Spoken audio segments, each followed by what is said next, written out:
Magandang araw mga kaibigan.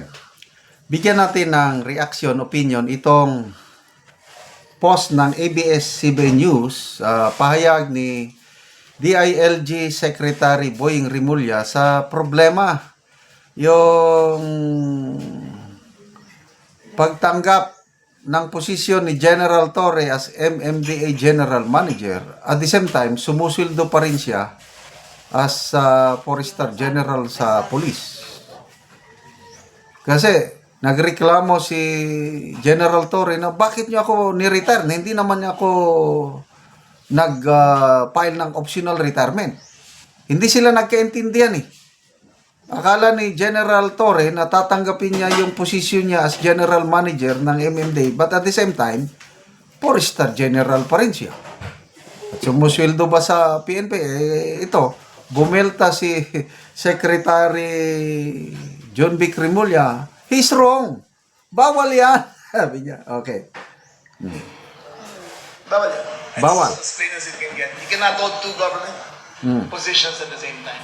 In this case, kung tumatanggap pa siya ng sweldo sa PNP, tapos tumatanggap siya ng sweldo sa MMDA, kailangan niya isoli ang sweldo sa previous position niya kung tumatanggap pa rin siya.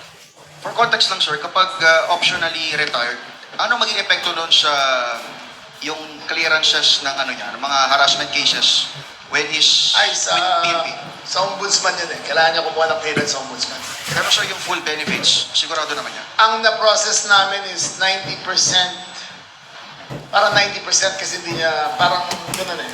90%, 7.5 million ng lump sum, 100 and... Parang 190,000 a month, hindi ako nagkakamali. Parang gano'n eh, 160 or 190,000 a month for the rest of his life. According to the salary scale ng salary standardization law. Parang ang understanding kasi sir namin, yun ang isa sa mga gusto niyang maklear. Yung mga hinaharap niyang harassment cases when he's with PNP.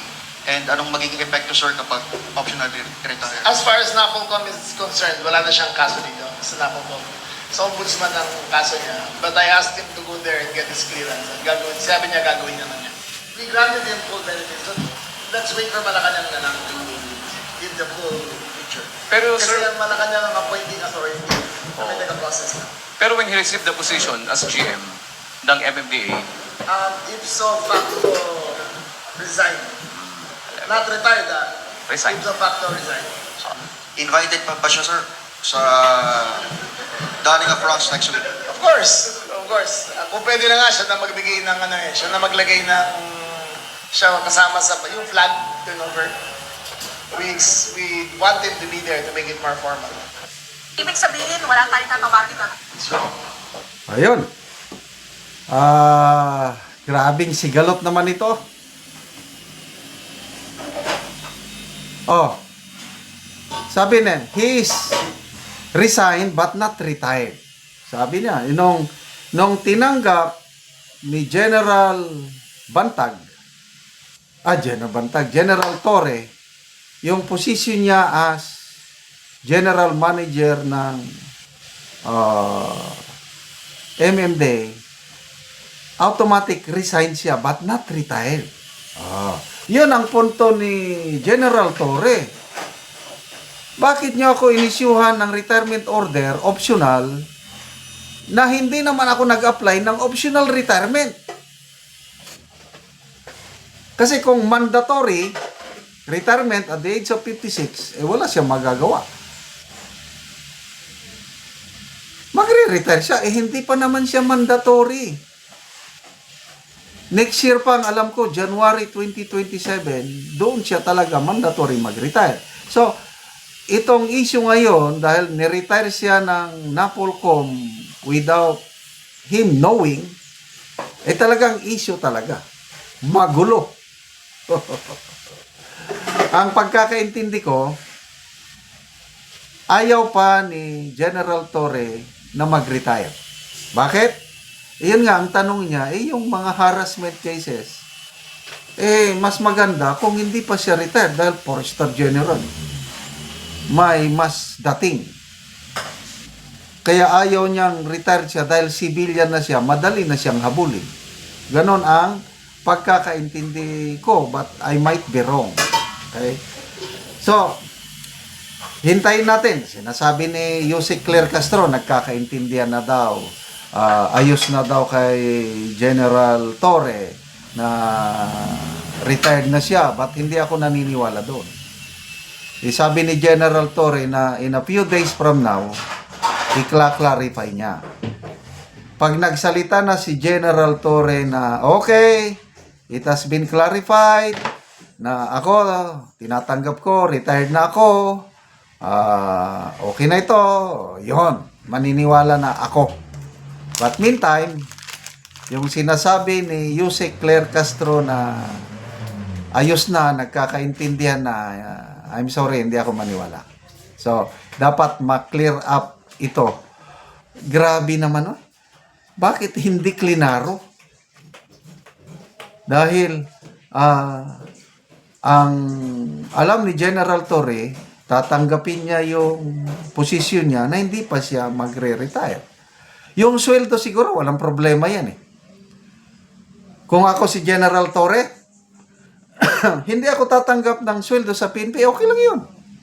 Total, mas mataas ang sweldo ng general manager ng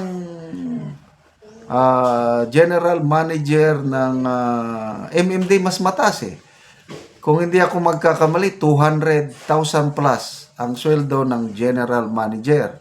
Dito sa being PNP chief, nasa less than 200. Eh di okay lang. Wala ko itanggaping sweldo sa PNP. Sweldo ako dito sa MMD, mas mataas. At the same time, 4-star general pa rin ako. Ganon ang naiintindihan ko. So, medyo naawa ako kay General Torre sa totoo lang but don't get me wrong. Yung kinakatakutan niyang kaso, haharapin niya yun. Sigurado yan. Hahabulin siya ng kaliwat ka ng kaso, kung hindi man ngayon, 2028. Paghandaan niya yan dahil sa nakikita kong statements ng mga Duterte ngayon, yung mga magkakapatid, nako, talagang hindi nila tatantanan si General Torre at iba pa. Yung group effort, humanda sila sa 2028 pag-upo ng mga Duterte ulit sa Malacanang. Salamat mga kaibigan sa inyong pagsubaybay sa ating channel.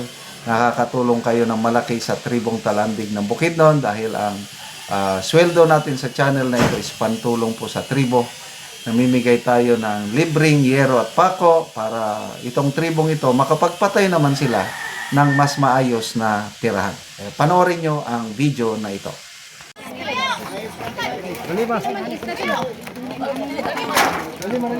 Paglista, pwede.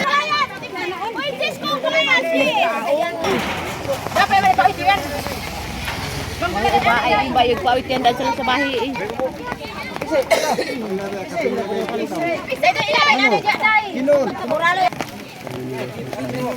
Yan may itasunod ko sa... Muralis ka tanda. Sis, ang puti yung pagkataas. Arnold Claudia. Sino ang di ay? Medyo na tagpambangat. Muna ni ang ipambugpos sa ngayero ngatag sa mga tao. So, dagan dito sila kay Lubinta Kabalay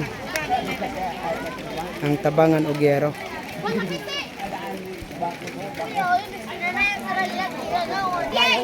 Sige, kuwan yan. Saktong ko na ni ka, laliman, sis. Sama ng kanil, Arnold.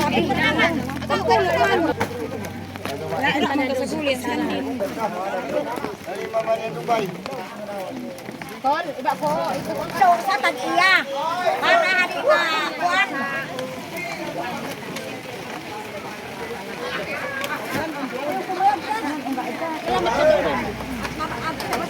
Kusog-kusog gid ang ulan. Mabasa man natin sa alin yung maran.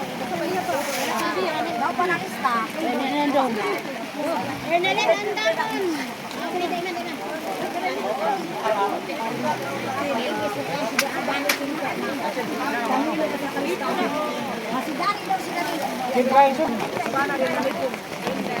Hari, inutik pa kayo sa payong ludyang para tagap.